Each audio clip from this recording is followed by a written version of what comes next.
and enough champagne Say the line! to fill the Nile.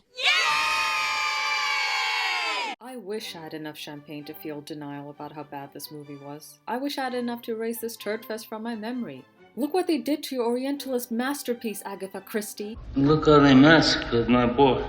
Look, I like Kenneth Branagh. I think he's delivered great work in the past as both an actor and a director. But lately, he's delivering more misses than hits. I don't care that Belfast won Best Original Screenplay, it didn't deserve it. I've already made my feelings on his Cinderella clear in another video of mine. And don't worry, Kenneth, we remember that you kicked off the Thor franchise even though it's more widely associated with Taika Waititi now. And then there's his recent venture into the role of Hercule Poirot, the famous Belgian sleuth from Agatha Christie's novels. And I'm not finding it a good fit.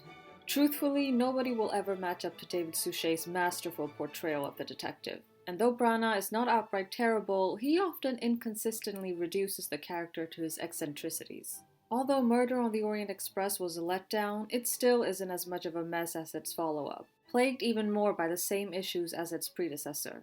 For those who don't know, Death on the Nile is a 1937 detective novel by Agatha Christie. It follows Poirot on a holiday in Egypt, where he encounters Lynette, an heiress, and Simon, her husband. Lynette expresses concerns over her former friend and Simon's ex Jackie harassing them on their honeymoon, before she's shot dead one night. Poirot suddenly finds himself in the middle of a murder mystery on a steamer boat, where a bevy of supporting characters become suspects. Perhaps it was a mercy that bad timing prevented this movie from being widely consumed. But even before the pandemic hit and the cast ended up mired in controversies, my gut feeling told me this would not be good. You may remember how they tried to hilariously hide Armie Hammer in the trailer, like if they did quick enough edits we just wouldn't notice. For those of you who are unaware of why this cast is so cursed, here's an overview.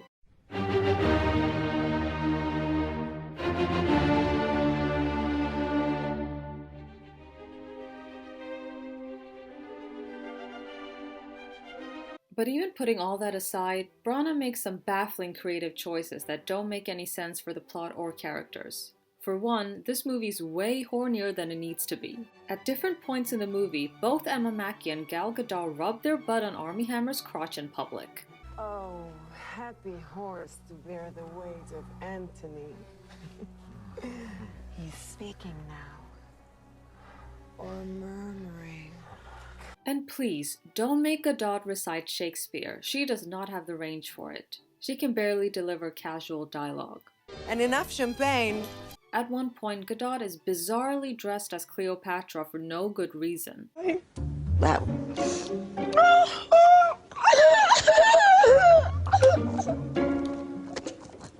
It was diabolical. I like to imagine this was done at Gadot's behest so she could test out what people thought of her playing the legendary queen.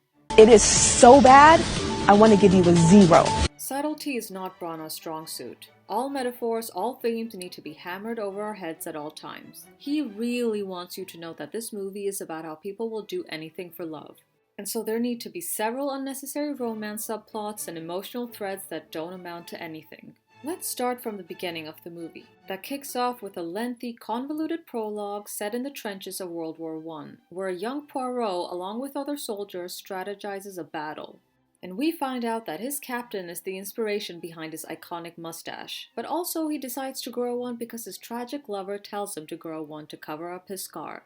Hollywood is so obsessed with origin stories that even Poirot's mustache needs one. It's not like millions of men have one, no, we need a psychological explanation behind it. Then we fast forward and meet our doomed trio. Emma Mackey, who actually does a great job in this, Armie Hammer's botched British accent, and Gal's audibly non-American accent, because that's the only one she can do and can only play herself in every movie. I know she's not a native speaker, but neither is Ali Fazal, and yet he manages to do a solid British accent, because he's a good actor. They also decided to age up Simon and Lynette to their late 30s, but Jackie is still in her 20s, which makes me wonder if we were supposed to believe that they're all the same age. It also doesn't help that Hammer and Gadot have no chemistry. The changes Branagh makes to the rest of the cast, and by extension the plot, makes matters even worse. For one thing, instead of an assembly of characters who happen to harbor a grudge against Lynette boarding the steamer seemingly by coincidence, making them even more suspicious, this movie has them all be guests of Lynette's honeymoon party. Why would anyone invite their family and friends along with them on their honeymoon? It's not unusual for adaptations to change or remove characters to simplify the story. The previous ones do too.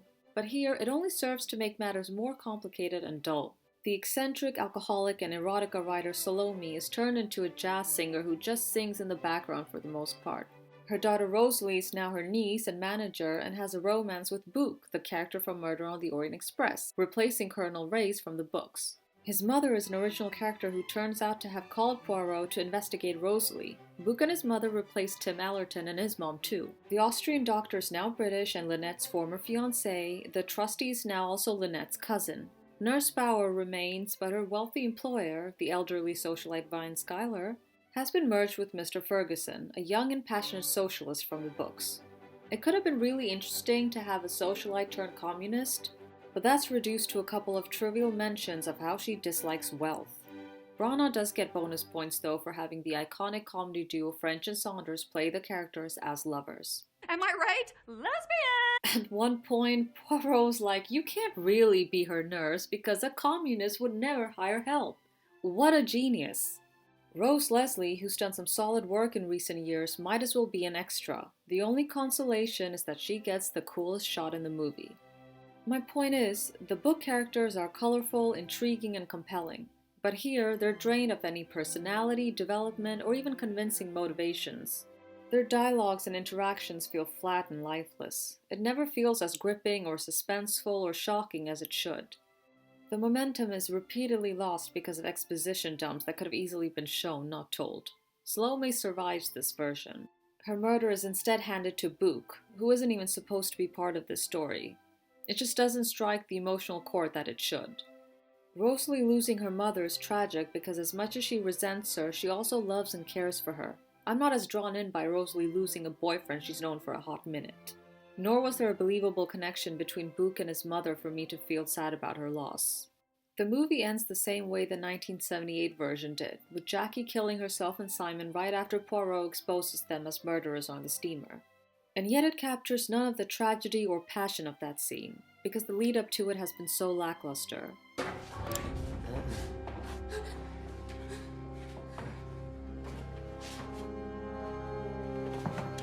I didn't do it! Okay. Everybody just calm down. Before the movie comes to an end though, we see Lynette's body, I kid you not, wrapped up like a mummy being carried away. And let me tell you, I was howling with laughter during what was supposed to be a very sentimental scene. Kenneth Branagh just does not know when to quit. I refuse to believe this man is an Agatha Christie fan. He hates her. Here are a few things I did like about the movie. The soundtrack is banging, the flirtation between Poirot and Salome is cute, and there are about 2 jokes I found amusing. Greatest detective alive. Oh, he exaggerates. No, he's quite correct, actually. Thank you for watching. Don't forget to like and subscribe. I'll see you in the next one.